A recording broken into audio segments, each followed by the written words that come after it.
Hello everybody, this is Steve from Old Boy Moto.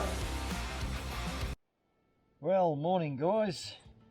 It's another day and we're out looking for the police caves. So this spot here might look a little bit familiar to you. I've been out here, this is the 6th time. The last time we couldn't get across the road down there because there was a tree across the road. So yeah, it's been moved, so I'm back out and I'm going to give it a good crack this morning. It's about 10 a.m. It's pretty cool today, and you'll notice I'm well set up this time in case I come a gutser like I did when I was looking for the Kelly Caves. It's pretty dangerous out here, and I thought I'll put this on in case I slip over and bloody split my head open or something. So I'm pretty well set up. I'm going to do a bit of a backtrack today. This is the track I took when I was first looking for the Kelly Caves. I think I've missed something down there, and there might be a chance that I've missed the police cave. So what I'll do is I'll spend my time today just focused on that area, and hopefully I'll turn it up. Otherwise, I'll be back again. I'm really loving this. This is good. I've sort of gotten over the fear of doing this on my own. My main concern was just me hurting myself while I'm walking around. As you know, as you've seen, trees can come over and all sorts of things can happen. So, but I'm out here safely. Good old chugga got me here, no worries. It's running beautifully. So that's all good. Stay tuned and we'll see what we turn up today. Yeah, so I'm on a pretty well-worn track here. Can't remember being on it last time or the first time I was up here. So I'm going to follow this. GPS on the phone's taking me to, you know, thereabouts where I was before. So I'm going to keep following this and hopefully I'll come across them. Yeah, so still trampsing around, guys. I just thought I'd flick it on here. Yeah, just come across a really huge outcrop here, just unbelievable. All the way around me actually. So I'm just floating around where my pinpoint is on the GPS, hoping that I can turn them up. It's just wonderful. It's such a still day. I can hear dogs barking from, who knows, might be a kilometre away or more. Just fantastic. Beautiful spot, and just enjoying it. I'm not that far from where I parked the bike, so feeling pretty good about it. I've just got to watch my step because some of these rocks can be slippery, as I found out last time. So just thought I'd show you this. If you're ever out here, this is what sits on top of the rocks, and you wouldn't know. It's all just like that. Put your foot on it and it just lets go, and you're gone.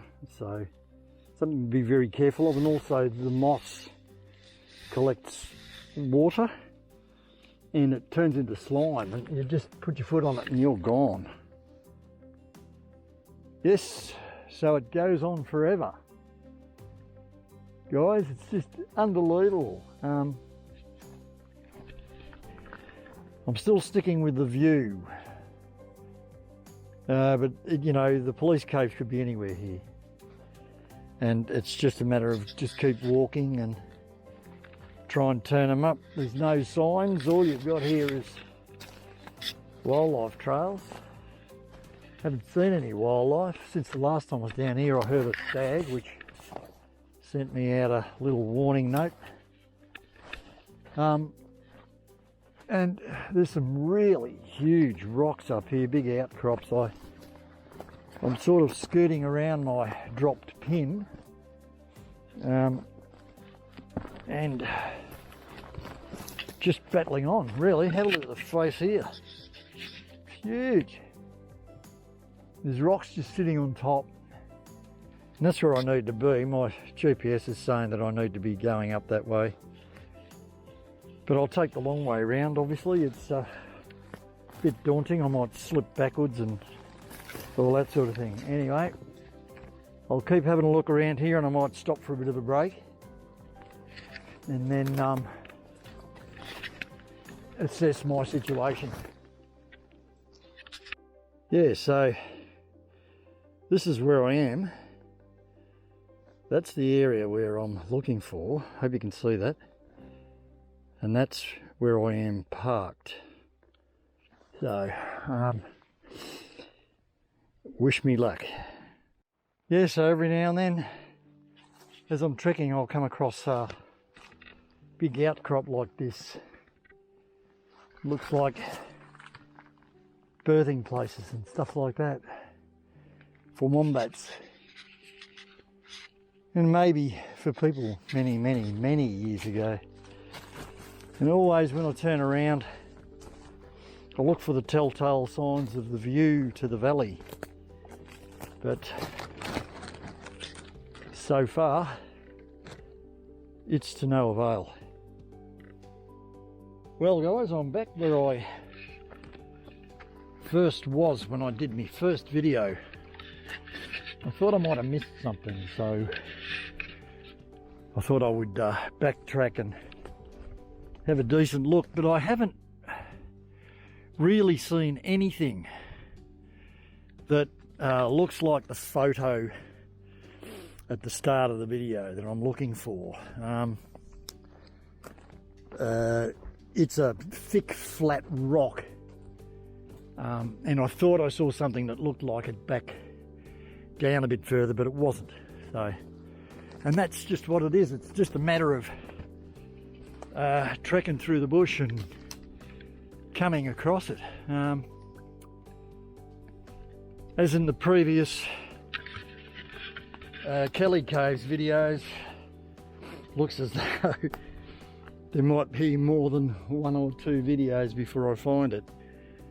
But in between this one and the next one, if I don't find it today, I'm going to do a lot more research, and even though I have done a fair bit, there may be someone local who might be able to put me onto it. And there's also a bushwalking club that's in a town not far away, who were out here in the early 90s, and they weren't very young people then, so I don't know whether they'd be of help, but you never know, there might be someone, so I'll look into it. Anyway, the day's not over yet, and I'm going to give it my best crack. And as usual, I'll head back to base camp and have a nice feed and a pray, and jump on the bike and hope I can get out of the track again.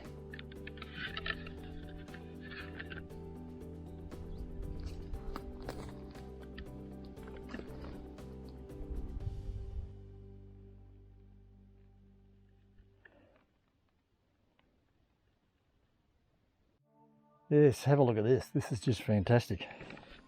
The outcrops are unreal. Just a beautiful spot. I made the effort to walk down there just to get a bit of footage of it. Just unreal. And I'll just make a bit of noise here, pardon me. That rock is just sitting up there, perched up there.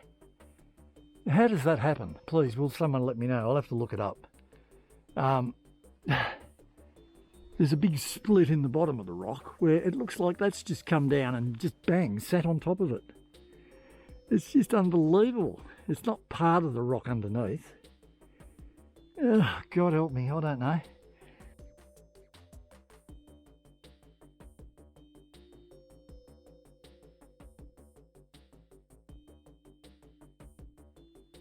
Yes, I'm right up on this rock. I thought I'd make the effort and climb up. Because it's just stunning. Beautiful green lush paddock down there. Sebastopol Park down there. The Sugarloaf. Just fantastic. No wonder I keep coming back. Anyway, better not break my neck here. Just watch what I'm doing. Just incredible scenes everywhere. If you give it a chance, guys, get up here and, you know, get your bushwalking shoes on and come and have a look. Have some quality exercise. So, walking back to the bike, I've spotted the bike, as you can see. But this is how far the phone GPS can be off. I'm still walking to it, and it's telling me that I've overshot it by, I don't know, you know, that could be a 50 or 60 metres. So,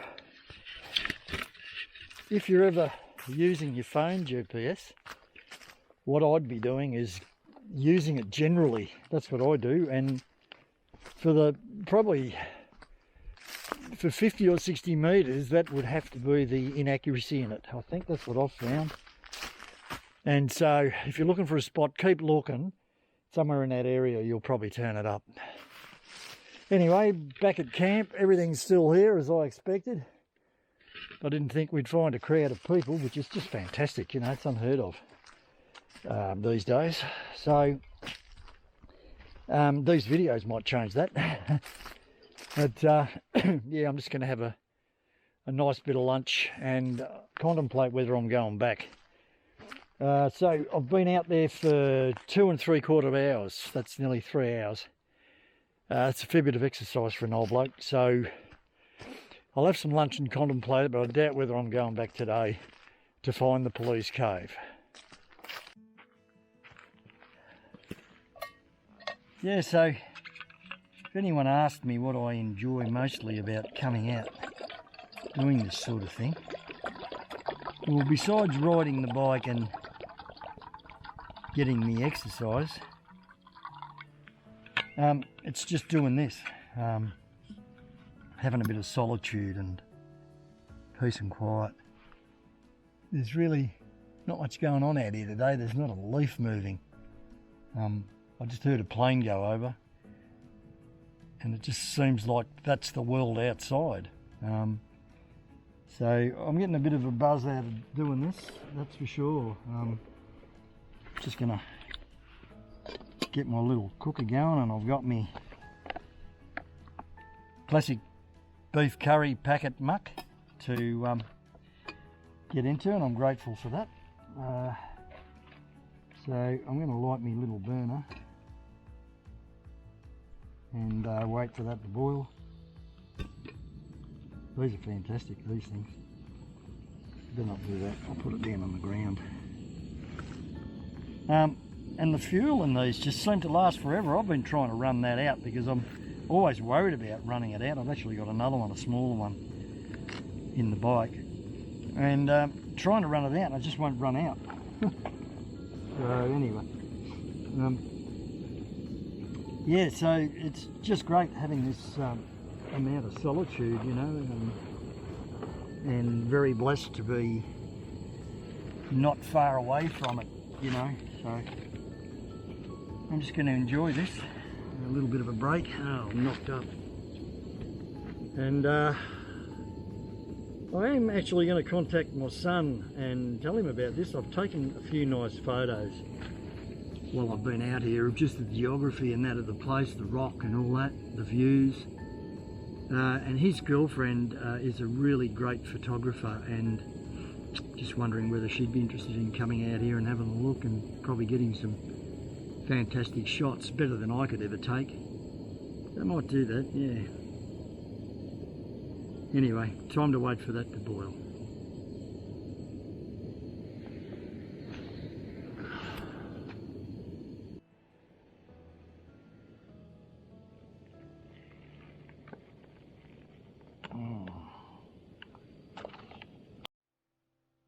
Time for a nice coffee, guys. It's not bad. I've got a good brand instant, so it's very nice. It's called Illy. You want to try it one day, especially the espresso, that's even better. Yeah, look, I always like to have a relax before I go back and just get my mind set on the track again.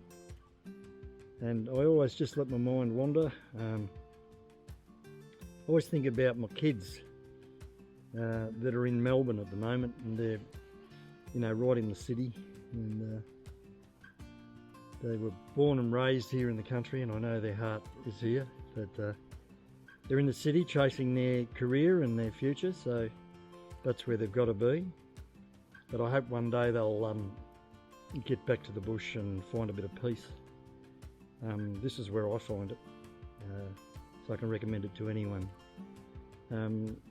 If you can, get out of the stress and strain of the city and the running around and the madness, well, do it. It might add a few years on your life. Amen to that.